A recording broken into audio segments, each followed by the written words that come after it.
Hey guys, it's your boy Swift back with another deck profile, the spiciest that they come, KashTearClaw, an amalgamation of three of the most feared meta decks right now in this format.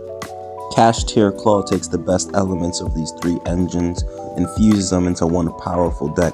Each engine does provide its own utility, going first and second, and you'll see some of that in these duels here ahead. Stick around to the end to see all the combos and non-linear plays this deck has. This first duel here is going second to Dragon Links. Dragon Links is one of the most feared decks when they get to go first and put out their board full of negates. Typically they're going to end on a couple of the synchro monsters like a Baron or a Borload, possibly a Hot Red, and they end on their Big Daddy Borland. Sometimes they do end on some link monsters as well. Masquerena is one of the ones they like to end on, so enjoy this duel of us going second.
My opponent ends up adding Levianeer to the hand instead of a Bestial monster, which gives me a sense of relief considering I do have some tier monsters in hand. But as you can see, this hand does have all three engines plus a triple tactics thrust, so at this point we're feeling okay about where we're at in this duel. Now, I did not expect for him to have a hand trap, although it wasn't surprising considering he did have 4 cards in hand and did draw a card last turn. So did kind of see it coming. Here you'll see that the field spell is able to bait one of the negates, which is good because if I were to able shuffle cards back into my deck or tier monsters, I can pop a card on his field. Great utility for the field spell going second, which tier limit actually helps out there. Here, with my engines barely ever locking me into specific archetypes or summoning methods, I'm able to continue to bait out my different plays. Now Baron negates activation, so my field spell is still live, but at this point he's used his Baron Omni negate, he's used Ash Blossom in hand. I'm feeling pretty comfortable using my thrust, so I'm going to go ahead and use thrust to grab triple tactics talent, use triple tactics talent to go ahead and snatch up the Boral Daddy, my Boral Daddy, and we're going to use the field spell again. And at this point he's kind of dead in the water. I'm not sure if he realizes it yet. We're going to use our field spell to pop the back row just because we can. You see we get the Regeki off of the draw one for Reichardt, which is pretty good, although we're not going to need it here in this circumstance. We're just going to go ahead and break his board up the organic way.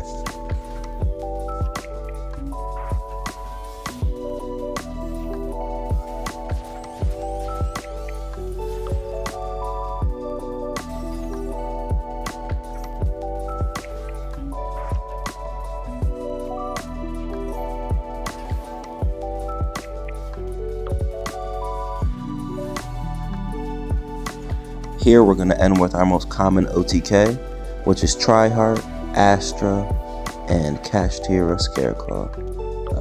That's pretty much how we end most duels. It gives us the damage that we need.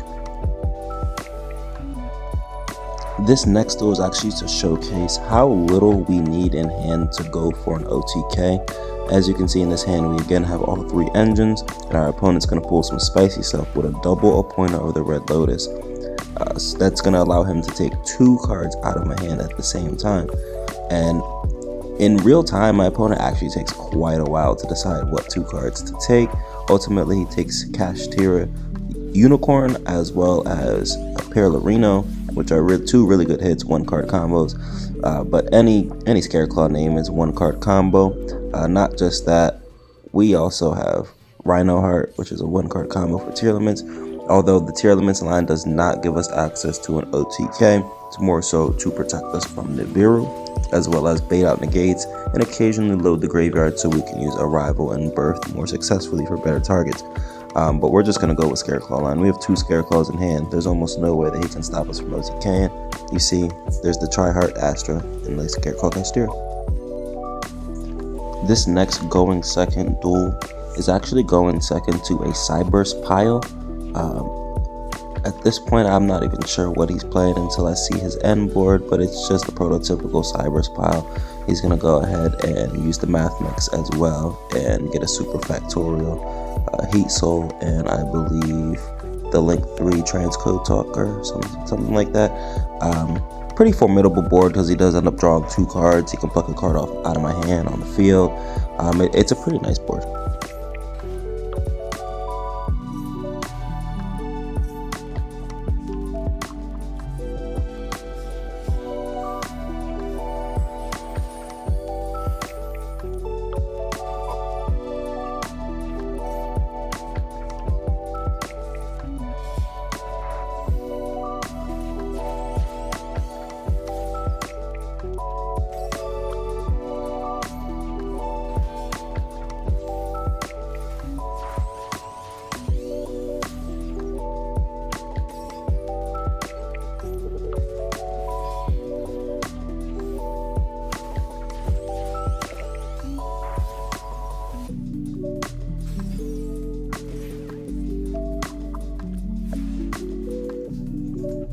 Now I draw Ash Blossom for turn, which is not the greatest draw for turn. If I'm honest, I'm gonna not Ash his Heat Soul because I don't see a point. We do have the Called By that's gonna help us remove that Diameter from grave. That way he cannot make the Laplation to pluck the cards.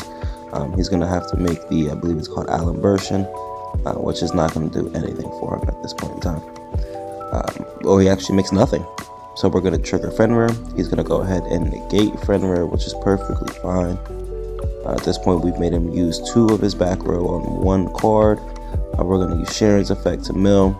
We actually hit Rhino Heart and dump Celiac. I'm actually not playing Celiac anymore. I'm playing Meta Noise as a target off a thrust. An executive decision I had to make. Because of Maxi, this deck really does die to Maxi if you don't see any of the tier monsters. So that helps alleviate that just a little bit, or give us a chance to at least make a Kit Kalos set Meta Noise pass, which is a pretty good board in this meta. It kills KashTear for the most part unless they have extra extenders like Birth and another level 7. From here, we're going to go ahead and get right into our Kalos. We're putting everything in defense because we're pretty sure we're going to kill with a ScareClaw line, and we want to get that extra draw off the Reichheart, as well as being able to pop cards on the field in case we need to pop cards first. A little bit of foresight at least. So they do end up having the Ash Blossom, which is perfectly fine. We already have the full combo in tow. As long as we have a ScareClaw name in grave and 3 effect monsters on field, it's over for him.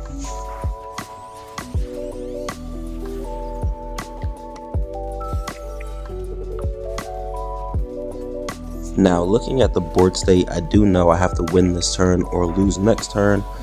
So I decided to go full out on the piercing kill. We don't usually go for the piercing kill, but we're going to make the double Tryhard by getting rid of the Fenrir, which is not useful to us. We're keeping our nib protection on field, which is important.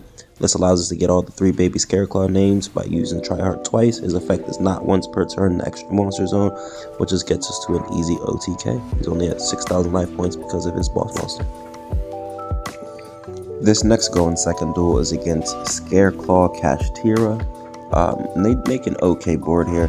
If I'm honest, the best matchup for ScareClaw Cash is going to be another ScareClaw Cash deck. The decks inherently have the outs for each other.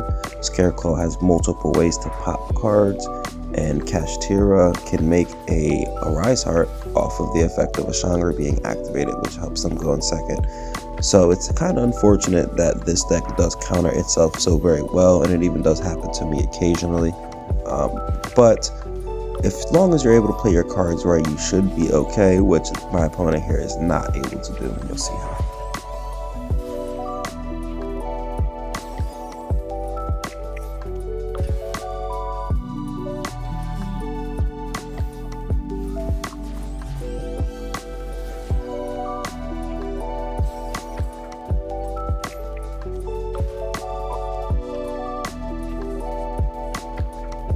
Now this is a pretty formidable board. We have the Tryhard, the Masquerena. Pretty sure it's the Twin Saw that he searched set, but it's not going to be good enough. So we're going to start off with the Unicorn. They're going to go ahead and banish the Unicorn, which is okay. We normal summon the Rhino. We're going to go ahead and see if we can make some tier limit plays. He has the Max C. We have the Ash Blossom, so we're still good there.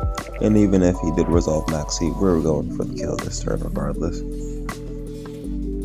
With having this effect, we're going to go ahead and make us a Kitty Kalos using the Rhino Heart and the Havness. A Kitty Kalos effect, we're going to send Tearlament KashTear to the grave to mill 2. Now we do have Birth in hand, so we're really looking to see if we can get some good Birth targets while also hitting a Tearlament Sheeran so that we can make us a Rukalos. So we did not hit a Sheeran, but that's okay. We are still left with a level 7 monster, as well as cards to play. We're going to bait out with the Birth. We honestly have to bait out with the Birth. So we need to keep the ScareClaw field spell for our OTK. Having used our normal summon already, we really don't have ways to get into proper ScareClaw plays, except by using ScareClaw KashTearClaw. I've been trying to promote this card. It was a 3-up for quite a while. I did go down to 2 because I did want to see other cards a little more often, but it was okay. This card still is so instrumental in allowing ScareClaw to play past getting its first card removed. Something akin to a Sprite Starter, you could say, where it helps you get that body on field, or a Runic Hugin, where it gets you that level 2 on field as a special summon. That way, when your normal gets taken care of, you can continue to play.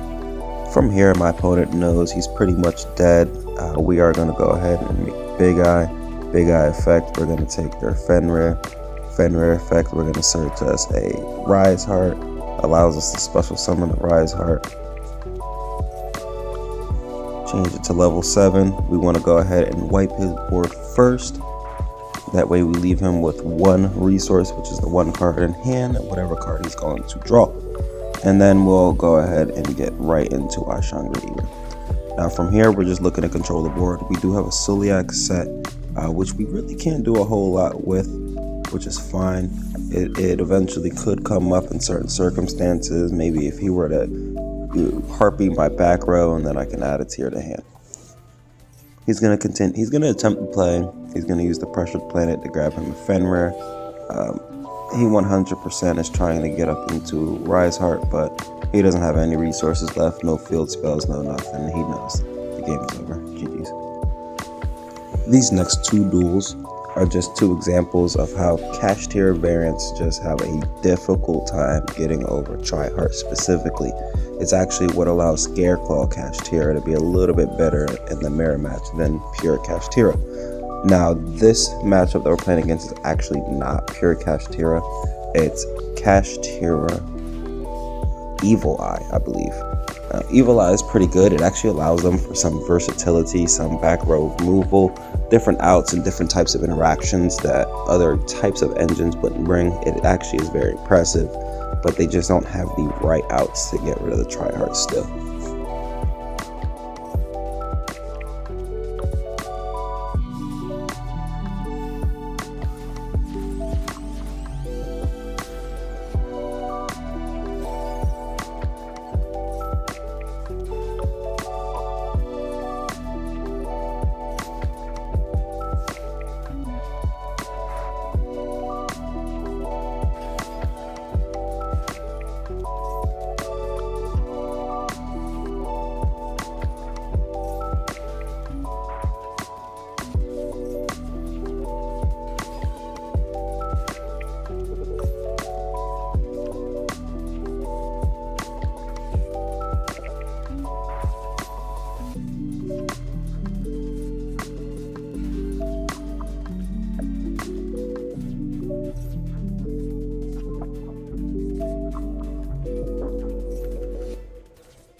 Now what you'll notice is defanging itself is a phenomenal continuous spell. Defanging allows for you to give your extra monster zone KashTearClaw monster protection from destruction, also protection from targeting. You cannot be targeted, which is phenomenal. Comes up in a lot of duels just to kind of keep your floodgate monster on field, which is something you really always want to do.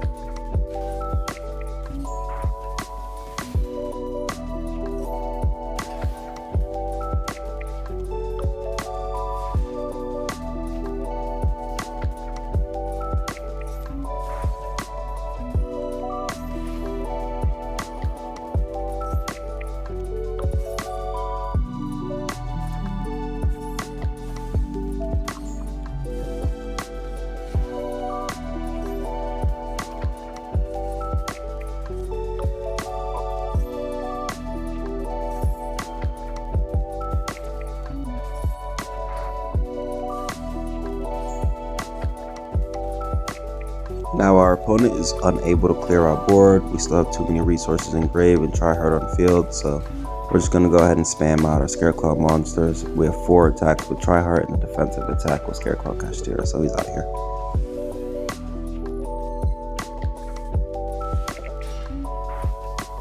Now remember how I said the best matchup going second for KashTearClaw Cash is going to be another KashTearClaw Cash deck? Well, here's a great example of it. We're going to go ahead and call it by the Ash Blossom, because if not, we can only end on a Tryhard, which Tryhard Pass to me is not the greatest board, even though we do have Defanging, which does give it a little bit of a buff.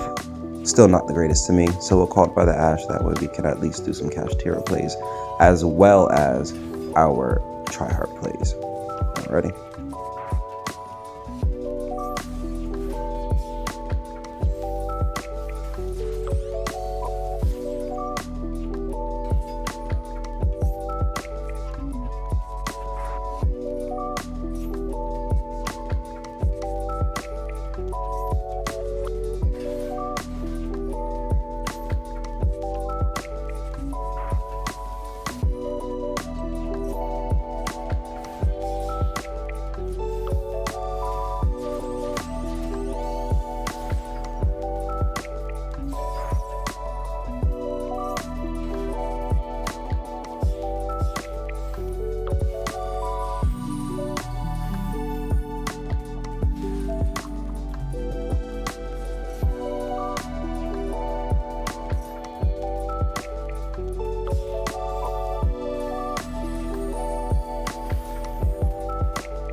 Now against most other decks, this end board of Tryhard, Arise Heart, Shiner Era, grabbing the Fenrir is going to be phenomenal. But in the mirror match, not so great. And for future reference, this is a misplay. You honestly want to get the Unicorn instead of the Fenrir. You want to get the Unicorn, that way you can remove any link outs they may have for your Tryhard. That's really going to be the optimal thing, is to keep Tryhard on field rather than interacting on your opponent's board itself. But we get away with it here because our opponent does not have the correct outs to get rid of the Tryhard, even though they were able to deal with the Arise Heart.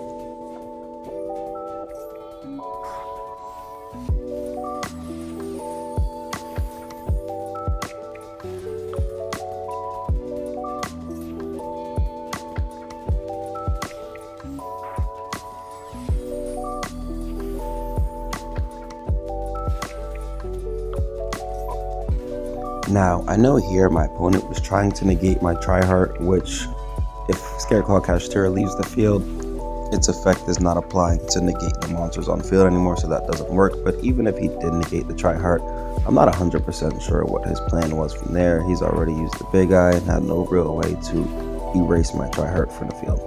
So here we're just going to go ahead and bring KashTearClaw Cash. We'll pop their Arise Heart the same way they popped our Arise Heart. They're going to banish 3 cards from my grave, but realize it's all inevitable and futile. They're over. Now this duel here showcases that sometimes after all our plays, the best card on the field still is going to be a Tryhard. Some decks just really have no out for Tryhard And if no out, they maybe only have 1 or 2 outs sitting in the extra deck, which is why it's important to make sure you end on that unicorn, because some decks will just flat out concede once you get rid of that extra deck presence and the only card they had to get rid of your tryhard.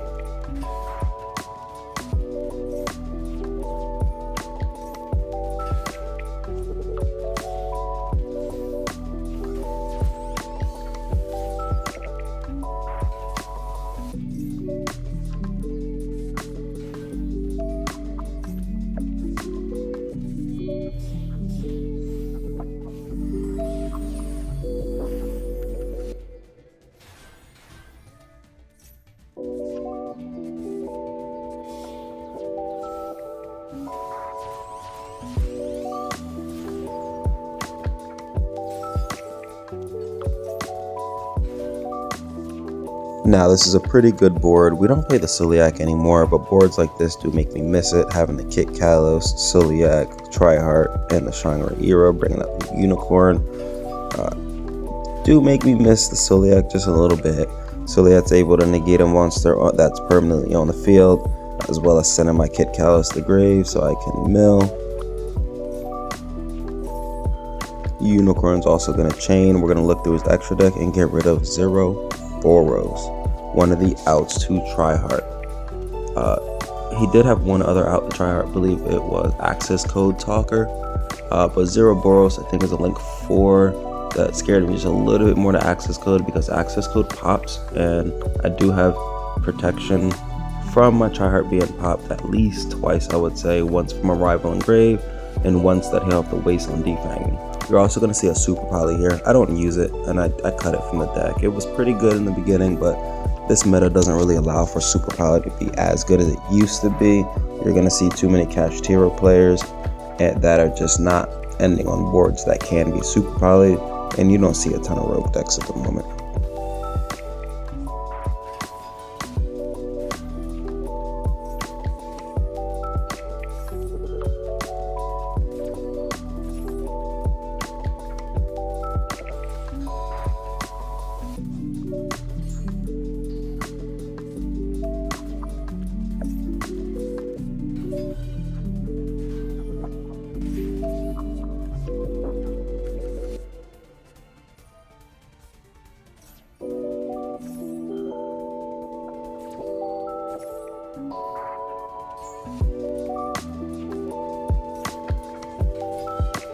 Now at this point, my opponent has gotten past all my interactions and the floodgates are open. He is going to pop off. Super Wombo combo.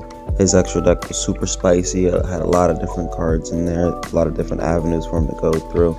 Although 0 Boros was his out is now gone, and he's just playing just to play at this point. So let's watch him play.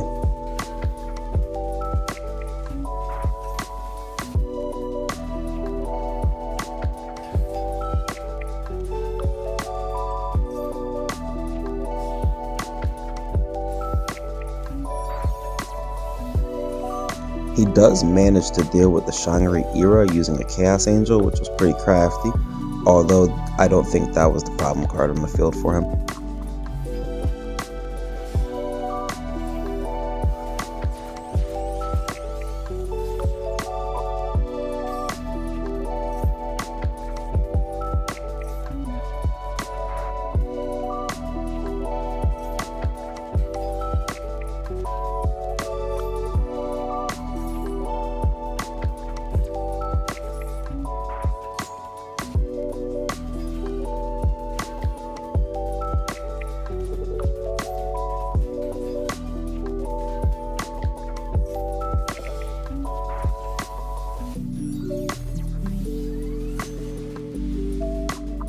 Now, even with my field spell lowering the attack of his monster, it's still up to 5400 attack, and he's able to get our Tryhard's attack all the way down to 100 with all the cards banished, which is kind of incredible, to be honest.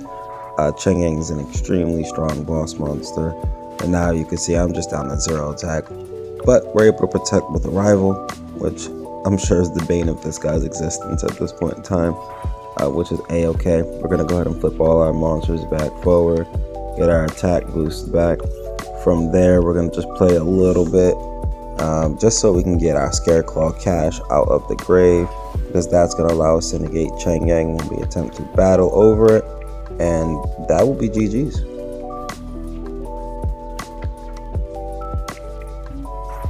And he's going to try to use Snow. We'll negate Snow and he'll surrender.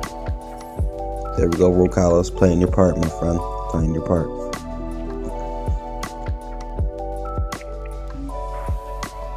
Here in this duel, we finally got one against Pearly, so we're going to go ahead and make just a first turn board without interruption. This deck is very non-linear, so you never really know what the first turn board is going to look like, but we do open the Sheeran and the tier limit to KashTearClaw, which I love for that combo. Usually gets us 2 bodies on the field without using our normal summon, and typically getting us into a Rokalos, although we do whiff completely with this one here. But it's a-okay because we always have plays. After whiffing completely on a mill 8 or mill 10, I can't really remember, we're going to go ahead and just set up the Time Thief play behind the Tryhard. That way we can fusion summon on our opponent's turn, which is actually a pretty solid play.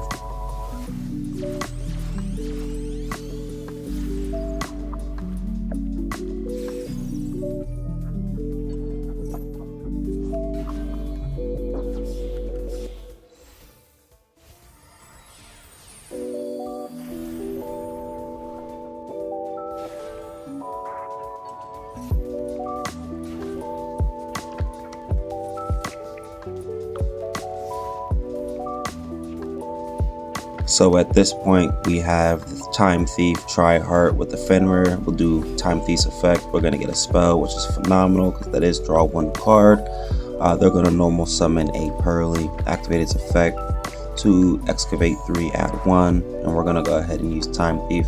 That way we can get our Rokalos on the field prior to them actually doing some special summoning. So change Sheeran. We're going to shuffle in tier limits KashTearClaw, as well as Sheeran itself to make Kit Kalos. We're going to go ahead and send the Rhino since we have the Havness in hand. Rhino effect, special summon itself. Send the Havness, chain Rhino. I think with Rhino we're going to send tier limits KashTearClaw just to get a little mill. But we are going to go ahead and get right into the Rokalos while keeping field presence in the form of putting the Rhino Heart on the field.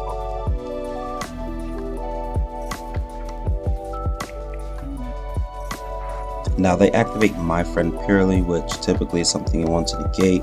I don't have a way to negate it, but on top of that, I know they don't really have an out for the Tryhard, so at this point we just want to limit as many resources as they can get. They're going to go ahead and bring out the Pearl Lily. I'm going to go ahead and use Fenrir's effect to remove that Pearl Lily. They'll use Sleepy Memory, which I'm not really threatened by. They can go ahead and have another Pearly Mill, which they miss completely, which does hurt. So they use Pearly effect with Delicious Memory to make Plump. Now at this point they have 3 cards in hand, Plump on field. They're going to attach 1 spell from hand to Plump, activate another spell, and I'm going to chain right in between. So they cannot add that card to Plump, negate that card's effect, no adding it to Plump, and they're up out of here. GG's.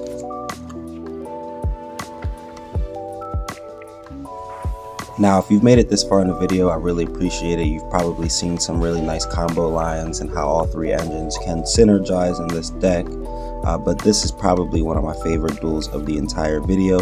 Going second to Labyrinth, and I don't know if Labyrinth can open a better first turn hand slash board than this, so it's completely an uphill battle. They're going to rip 1 card out of our hand, already have the welcome set up for our turn, and having the field presence while we start down 2 cards because they're going to pop 2.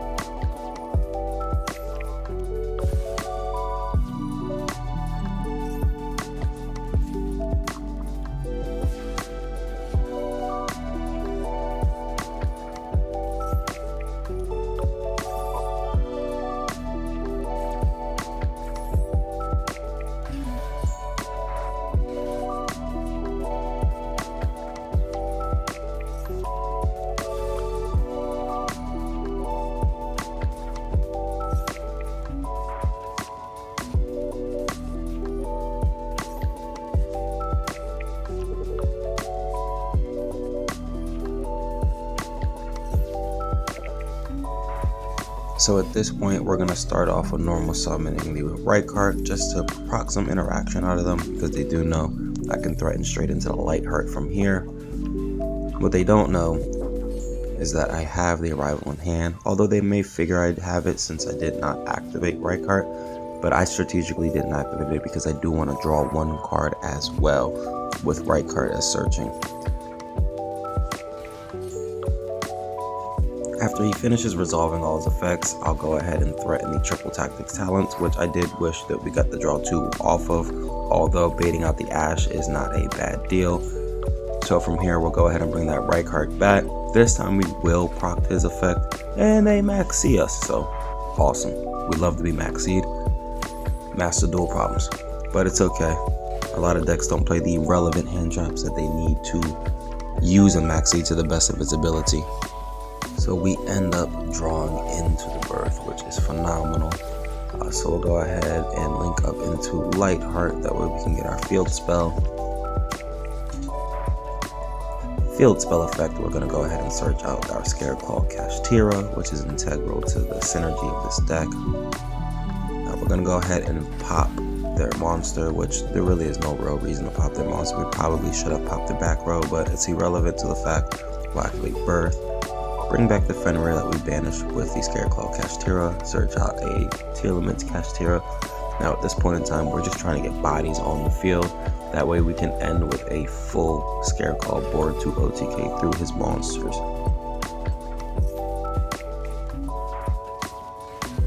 Since we're going for the kill, we don't need Fenrir anymore.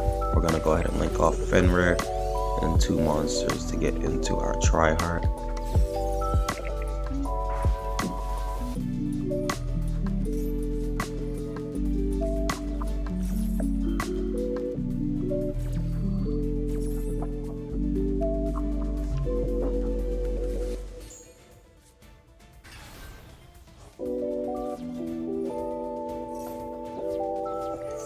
Now Tearlaments KashTearClaw is going to be our last non-KashTearClaw body, so we can go ahead and start going into Tri-Heart plays.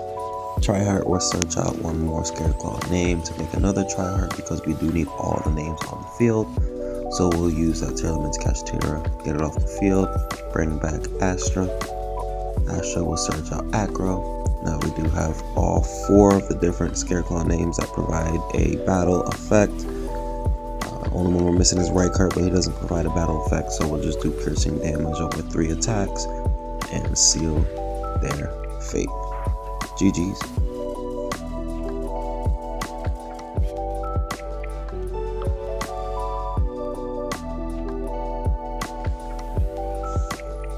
Now this last duel is going second to pure KashTearClaw. Now this kind of highlights the weakness that KashTearClaw does have in the form of not having negates or really any relevant interactions. That'll stop them from getting their board wiped pretty easily. This is a pretty typical route on OTK and KashTearClaw.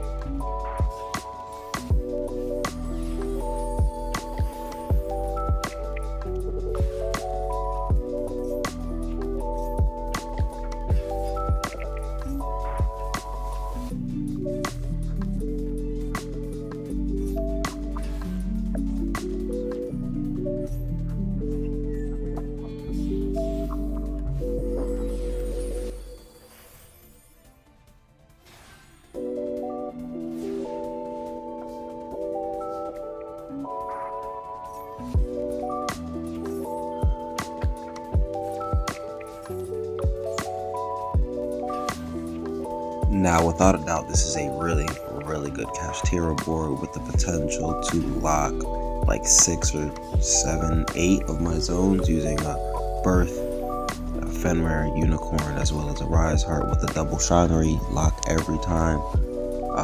But we really don't have to worry about that, as we're going to go ahead and just summon Unicorn, use no effect, go straight into a Rise Heart, go straight into battle over there, Rise Heart, which they cannot activate Fenrir due to the damage step. And we're going to go ahead and just turbo right into Zeus as soon as the battle phase is over. wipe that field.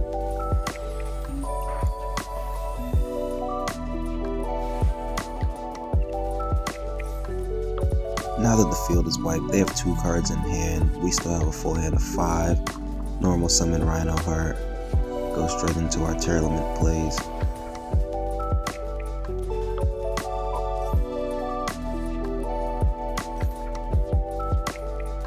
Now, the only reason I prioritize the KashTear Tearlaments there over any other tier names is actually because we have Theosis in hand, and I actually want to make a board that he's not able to get over with 3 cards, rather than just having that Tearlaments monster, and that's a GG. I hope you guys enjoyed the video. Here goes another look at the deck list. One thing you'll notice is I don't run the Maxi in this list, and truthfully speaking, the Maxi just didn't feel like it fit. I needed more high impact hand traps such as the Droll and Lock and the Gamma that fit and are a little bit more relevant to this meta, and I don't think it was a bad move going this route. The deck feels very fluid. I feel like I more times than not have a play. It is full of 1-card starters such as Rhino Heart, any ScareClaw name, Unicorn, all 1-card starters, any of the field spells, Visas, Starfrost is searchable off 2 of the different field spells. This deck does have a couple flex spots, such as the M-Perm is a flex, all the hand traps are flexes, and the triple tactic talents. They're all things that I wanted to run in my version of the deck that feel impactful, but feel free to make any changes. Let me know what kind of changes you guys make if you guys enjoyed. Please subscribe, follow, check out my other content on all my other socials, as well as YouTube, Twitch. That'd be awesome. Thanks, guys. Have a great day.